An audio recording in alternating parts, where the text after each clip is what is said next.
What happens when a CEO walks into one of his own coffee shops undercover and finds a barista crying behind the counter? Miles Everett stood in the back seat of a rideshare, adjusting his beanie in the mirror and brushing fake stubble onto his chin. The glasses weren't prescription, but they helped throw off his look. He wore an old hoodie, jeans, and a faded backpack. No one would guess he was the founder and CEO of a 13-location coffee chain that served half the downtown morning crowd.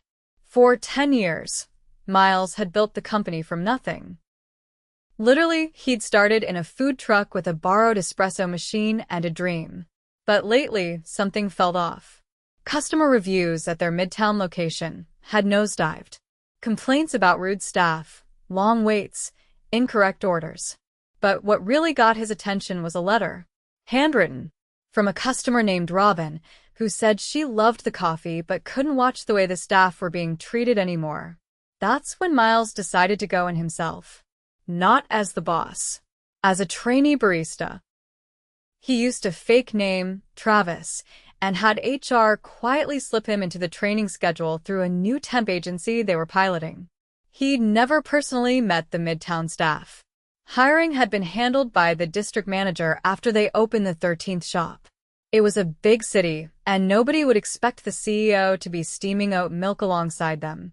The plan was simple: spend 1 week at Midtown, blend in, listen, and see what was really going on. The moment he walked in, though, everything changed. The smell of burnt coffee hit him first. Someone had definitely left a batch on too long. Then the noise. The espresso machine sputtered, and a line of customers stretched to the door with no one greeting them. Behind the counter, a girl stood frozen with her back to the register. Her shoulders trembled. Miles stopped cold. She was crying. Nobody noticed. Not the manager yelling into the headset, not the other barista fumbling with orders, not the customer at the counter tapping his card impatiently. "Hey," Miles said softly, stepping behind the bar. The girl flinched and wiped her face. She turned, eyes puffy, cheeks flushed. "You're not allowed back here if you're not staff," she muttered, voice shaking. I'm Travis. "New trainee." She blinked, confused. Before she could say anything else, the manager came storming over. "Who the hell told you to be back here?" His name tag read Jason. He looked like he hadn't slept in a week and didn't care. "I'm the new temp, starting today." Jason rolled his eyes. Great. "Another one. Just keep your mouth shut and do what you're told. You'll probably quit by Friday anyway." He turned and stalked off, barking at a barista to mop the bathroom. The crying girl wiped her hands on her apron. Sorry, I'm Leah. Miles nodded. "It's okay. You all right?" She hesitated. Fine. "Just. Long shift." But it wasn't just that. She looked like she'd been holding it in for days. Miles kept his questions to himself. For now. The rest of the shift was chaos. Orders were wrong. A customer stormed out after being handed almond milk instead of soy. Jason didn't step in once to help. He just hovered with a headset, snapping at people and telling them to move faster. Leah worked like a machine. Quiet, fast, polite to every single customer, even when they weren't polite back. But every time Jason walked by, she'd flinch slightly. Miles noticed. Later, on break, they sat in the cramped back room with vending machine coffee. "You okay?" Miles asked again. Leah stared at her paper cup. "It's just, this place used to be different. I've been here since we opened. We used to laugh. We used to care. But now it's all about numbers. Jason doesn't care about us. He schedules us short so payroll looks good, then screams when we fall behind." Miles frowned. "Short. We're supposed to have 5 people on this shift. We have 3. Why?" "He says no one wants to work anymore. But we had people. He just kept cutting hours until they quit." Miles clenched his jaw. "And upper management doesn't know?" She gave a bitter laugh. "Who do you think signs off on it?" "The district manager's his cousin." That hit him hard. He'd hired the district manager, Colin, 3 years ago. They'd had beers together, talked about values. That was the last time Miles had seen him in person. Back on the floor, things only got worse. A customer slipped on a wet floor, no wet floor sign in sight, and Leah rushed to help. Jason? He was in the back room, playing with a tablet and eating a muffin. By the end of the day, Miles was exhausted. His feet ached, and his heart felt heavier than it had in years. He'd built this company to be different. To care. To give people a place to feel proud of. But now? Now, he wasn't sure what it had become. He watched Leah hand an elderly woman her drink with a smile, even though her hands were shaking and her apron was soaked with milk. That's when he made the decision. He was going to stay longer than a week, and he was going to fix this. But first, he needed to find out just how deep the damage went. The next morning started before the sun was up. Miles stood outside the Midtown location at 5:45, watching his breath fog up in the cold. Leah arrived minutes later, headphones in, eyes tired. She didn't notice him until she reached for the keys in the lock. "You're early," she said, surprised. "Figured I'd get a head start." She gave a short nod and unlocked the door. Inside, the store was cold, the chairs still stacked, the floor unmopped from the night before. Miles followed her inside and helped lift the stools down without saying much. The silence between them wasn't uncomfortable, just work-heavy. By 6:15, only 2 other employees had shown up. Devin, a college kid with a cast on his arm who could only run register, and a girl named Maribel who looked barely 18 and didn't speak unless spoken to. Jason was nowhere. When the first customer walked in at 6:30, the espresso machine still hadn't been flushed. Miles started prepping it while Devin fumbled with the till. "Shouldn't we have someone else here?" he asked under his breath. Leah didn't look up from the pastry case. "We were supposed to." Someone called out. Jason said we'd make it work. By 7, the line was already to the door. Miles watched as Maribel moved with robotic precision, eyes rarely lifting from the counter. She didn't smile, didn't greet. Just handed drinks over and turned away. Devin was trying his best, but with one hand and no help, the register line crawled. At 7:15, Jason strolled in holding a smoothie from another cafe down the street. He stopped just inside the doorway, looked around, and laughed. Jesus. "You people are slower than my grandmother." Nobody answered. Jason walked past Leah, like she wasn't there, clapped Devin on the shoulder hard enough to jostle him, and leaned over to glance at the receipts. "We're already behind projections. You want me to jump in, or are you all planning to tank the store before 9? Miles kept his mouth shut and kept steaming milk. By 8, the tension behind the bar was thick. Jason barked out instructions without lifting a finger. When a regular customer, a man in a tie with a laptop bag, asked if his sandwich could be warmed up, Jason leaned over and said loudly, "This isn't a country club, pal. You want room service? Try the Marriott." The man blinked. "I just asked if it could be heated. And I just told you what kind of place this is." Leah stepped in quickly. "I can warm it. 1 minute." As she moved toward the oven, Jason caught her wrist. "We don't have time for extras."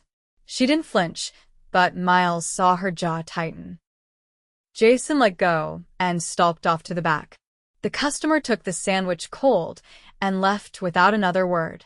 When the rush finally slowed around 10, Miles followed Jason to the back room. Jason looked up from his phone. "What? I thought you said we were short because people kept quitting." He shrugged. "Yeah. They do. They're soft. Don't want to work. What about hiring more?" Jason snorted. "I don't waste payroll on people who cry every time it gets busy. You move fast or you get out." Miles kept his tone even. "You think maybe they're quitting because of how things are run?" Jason leaned back in the plastic chair. "You're new. You don't know how things work. I've run this store 2 years. The numbers speak for themselves. They're down." Jason's eyes narrowed. "What's your point?" Miles didn't answer. He turned and walked out. At noon, a woman with a service dog came in. She wore a lanyard from the hospital down the street and ordered a tea. Maribel took the order silently and turned around. Jason appeared as the drink was being made and spotted the dog. Hey, he said loudly. No animals in here. The woman blinked, confused. He's registered. It's a medical dog. Jason waved a hand dismissively. I don't care if he's the mayor. I'm not cleaning up after some mud. Miles stepped forward. Let me handle this. Jason held up a hand. Back off. This is my store. The woman, now visibly uncomfortable, held up her ID. He's federally protected. You can't ask me to leave. Jason scoffed. What are you gonna do, sue us over tea? Miles turned to the customer. I'm really sorry. Please stay. Your drink's almost ready. She hesitated, then nodded, but her face was pale. Once she left, Miles walked to the back. He didn't ask this time. He told Jason to follow. Inside the back room, he shut the door and dropped the act. I'm not Travis. My name's Miles Everett. I own this company. Jason stared, then gave a short laugh. Yeah? Sure you do. Miles pulled out his wallet and placed his ID on the table. The room went dead quiet. Jason's face drained of color. Miles didn't raise his voice. You're done. Clear out your locker. You're not stepping back on that floor. Jason opened his mouth, but nothing came out. You humiliated a customer with a medical condition. You've created a toxic environment, cut corners, and treated employees like they're disposable. You're finished here. Jason stood slowly, eyes darting.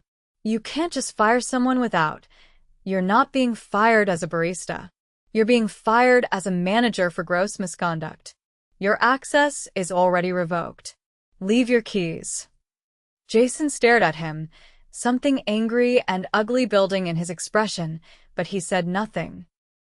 He dropped the keys on the table and walked out. Miles followed him to the back exit and didn't speak until the door closed behind him. When he returned to the floor, the atmosphere had shifted. Word spread fast among the team. Leah didn't say anything, but the way her shoulders relaxed told him enough. He gathered the staff near the front, away from customers. I owe you all some transparency, he said. My name's Miles. I started this company in a food truck 10 years ago. I've been undercover here to understand what's really happening. And what I've seen isn't acceptable. The room was silent. I want to be clear, Jason is no longer with us. From today forward, we're doing things differently. Fair scheduling. Respect. Support. Devin raised a tentative hand. Is this for real? Miles nodded. It is. Leah stepped forward. What about Colin? Miles met her eyes. That's being handled. This change starts now with us. He wasn't sure yet how deep the rot went, but one thing was certain. The rebuilding had begun. And he wouldn't be leaving until it was done right.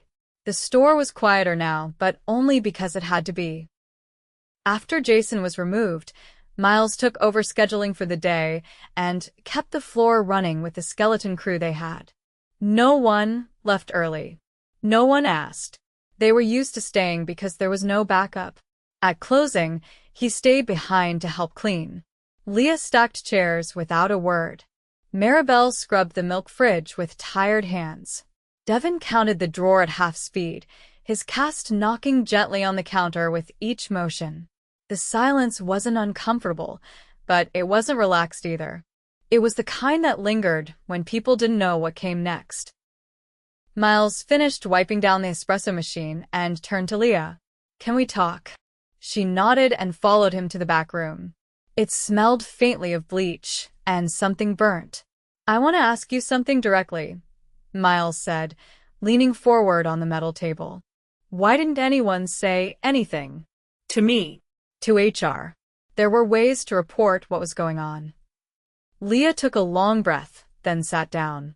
The last time someone called HR, Jason found out. The guy was off the schedule within a week. Said it was a budget cut. but his hours were just given to someone else. You think Jason had access to those reports? I don't think. I know. Colin told him everything. Miles's jaw tightened. You witnessed that? Not directly. But Jason would repeat exact phrases people said in their complaints, word for word, then laugh about it. He leaned back slowly. Why'd you stay? He asked. Leah looked down at her hands. Because I thought if I left, there'd be no one left who actually cared. Maribel's still in high school. Devon's just trying to save up for books. I kept thinking maybe if I stayed, I could protect them a little. Miles didn't answer right away. Then he asked, how many others left because of this? 6. In the last 3 months. 2 of them were trainers. One got into a screaming match with Jason after he changed her hours without telling her. She cried in the alley and left her apron in the trash. Did Colin ever follow up? Leah shook her head. He came once last month, sat in the office with Jason, left after 20 minutes, never came to the front. Miles stood and ran a hand through his hair. All right. I need to talk to them, too. He stepped out and waved Devon and Maribel into the room. Maribel hesitated. Am I in trouble? No, Miles said gently. I want to hear from you. Both of you. They sat unsure. Devon spoke first. I thought I was just bad at this. Like, maybe I couldn't handle the pace. You're not, Miles said. How long were you working shorthanded? Since I started. My second day. I was on register alone during lunch rush. Jason said it was training. Maribel nodded slowly. He yelled at me for asking how to refill syrups. Said if I needed instructions, I wasn't worth his time. Miles looked between them. Anyone else see that? Customers, Devon said. One guy actually asked if I was okay. I told him I was just tired. Maribel added, I think one woman left a complaint, but nothing changed. Miles exhaled. All right. You've told me what I needed to know. I'm not letting this keep happening. Starting tomorrow, I'm bringing in a new interim manager from another store. Someone I trust. They didn't respond, but the relief was visible. Until we can staff up properly, I'll be here. That means longer days for all of us, I know. But we're not doing this alone anymore. Leah stepped into the doorway. You said you wanted to talk to Colin. I do, Miles said. Right now. He stepped out, pulled out his phone, and walked to the alley behind the store. The cold hit him hard, but he needed the space. He dialed. Colin picked up after 3 rings. Hey, boss. What's up? I need you at Midtown tomorrow morning. 7 sharp. Something wrong? We'll talk then. There was a pause. All right. Miles ended the call and stared at the back wall of the building. The brick was chipped, the paint on the door peeling. He hadn't seen it in years. Not really. The next morning, he arrived early. Again. The others trickled in around 6. Leah looked more rested but wary. Maribel wore an oversized hoodie and kept her eyes down. Devon had a fresh wrap over his cast and moved slower than he should have. At 6:45, Colin arrived. He wore a pressed button-down and expensive shoes that didn't belong behind a coffee counter. He looked around with a faint frown. Did something happen? Miles didn't move. Let's talk inside. They went to the back room. Colin sat first, as if it were still his meeting. I've been hearing some things, Miles said, about how the store's been run. Colin tilted his head. It's had some turnover, sure. But that's the industry. I've been watching the numbers. I'm not talking about numbers. Colin paused. If this is about Jason, I know he can be a little rough. But he's kept labor tight. You told me to watch margins. I told you to run the stores with integrity, not exploit people. Colin's expression shifted. I think you're overreacting. Miles didn't blink. Did you give Jason access to internal HR reports? What? You heard me. Colin scoffed. Of course not. That would be against policy. Then how did he know the contents of multiple complaints? I don't know. Maybe someone else told him. Leah said he quoted them word for word. You never even followed up with staff after visiting. Colin shrugged. I delegated. I trusted him. No, you protected him. Because he's your cousin. Colin didn't respond. I went undercover for 3 days. I saw what he did. I saw how people were treated. I saw a barista cry behind the counter before the store even opened. Colin stood. This is getting personal, and I don't appreciate being accused without proof. You're not being accused. You're being fired. Colin's face went still. You're serious? Miles nodded slowly. You didn't just fail to lead. You enabled abuse. That's not a mistake. That's a choice. Colin opened his mouth, then closed it. You'll be compensated for your contract, but you're no longer part of this company, Miles said. Effective immediately. Colin stood, stiff. You'll regret this. I already do. He left without another word. Miles sat alone for a moment in the back room. Then he stood and walked out. The team was prepping for the morning rush. Leah handed off a drink with quiet efficiency. Devin managed the register with one hand. Maribel was learning how to prep cold brew with a guidebook open beside her. They didn't say anything when he returned, but they didn't have to. He rolled up his sleeves and stepped behind the counter. They had a long way to go. But now, they were finally heading in the right direction. By the end of the week, the Midtown store was running on fumes. Miles stayed on the floor every day, filling in wherever needed register, dishes, deliveries. There were no illusions anymore.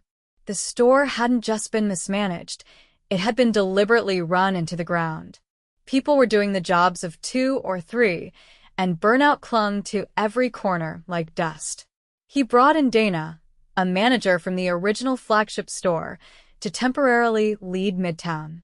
She was quiet, observant, and had once run a shift with a broken ice machine and no air conditioning during a summer power outage. She didn't waste time on speeches. Her first move was to sit down individually with every employee and listen. Miles stayed in the background now. People knew who he was, but he kept the apron on, kept showing up early, kept carrying crates and cleaning counters. Trust didn't come back with a title, it came from presence. On Friday afternoon, Dana pulled him aside during the lull between lunch and the evening rush.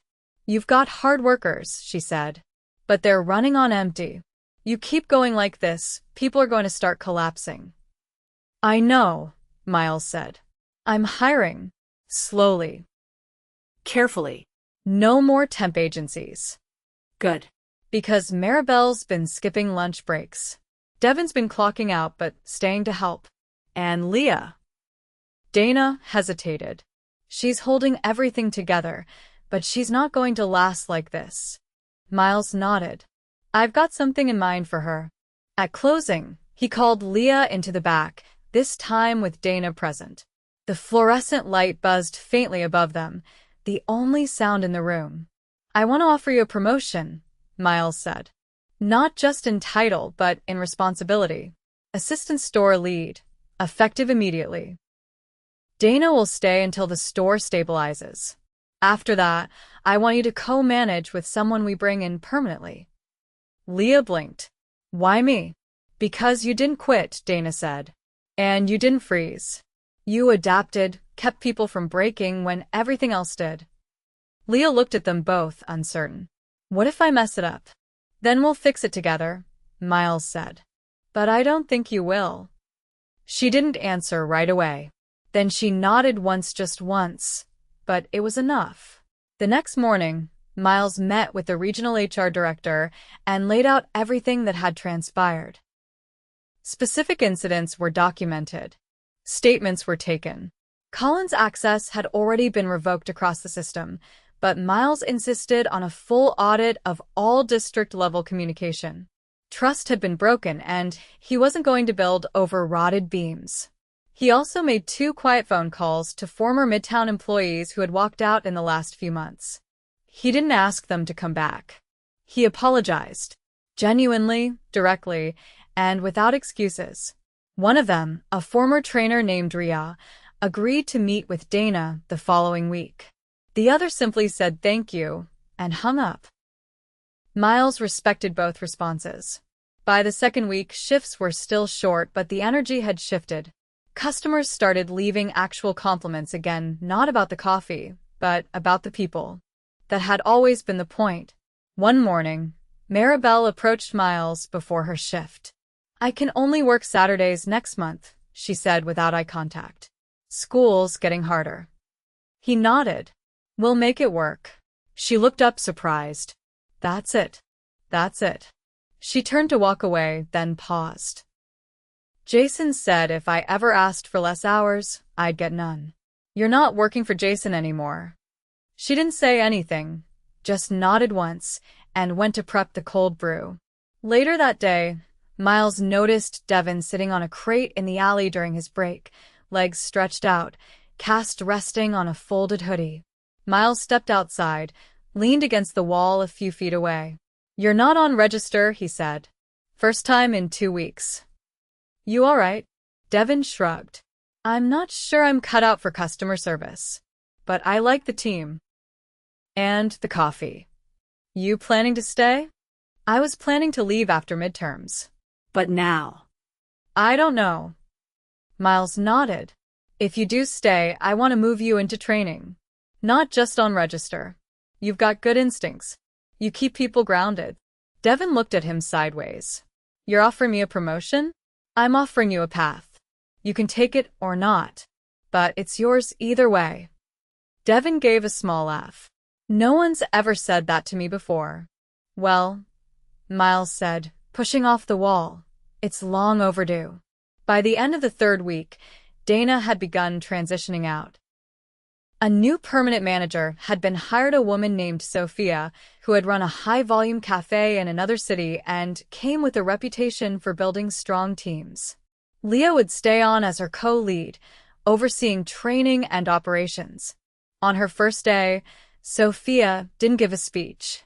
She spent the morning shadowing Leah, learning the layout, watching how the team worked. During the lunch rush, she stepped in to mop a spill without being asked. That was all the team needed to see.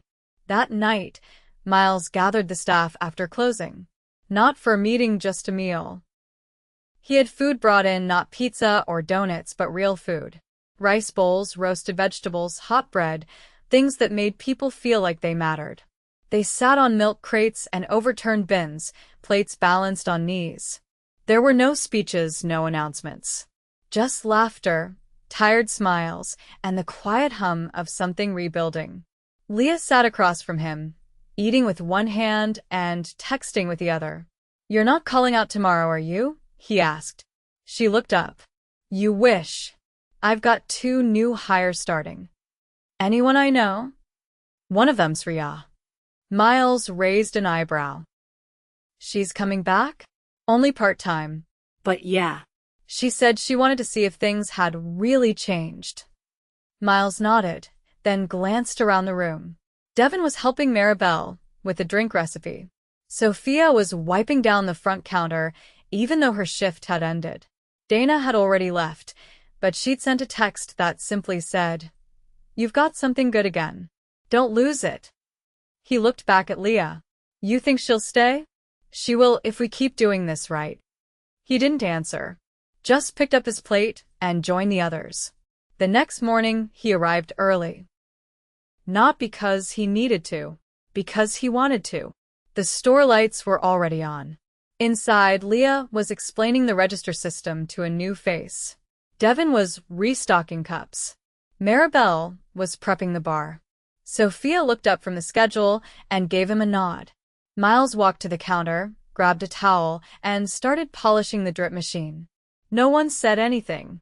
He didn't expect them to. This was how it should have always been.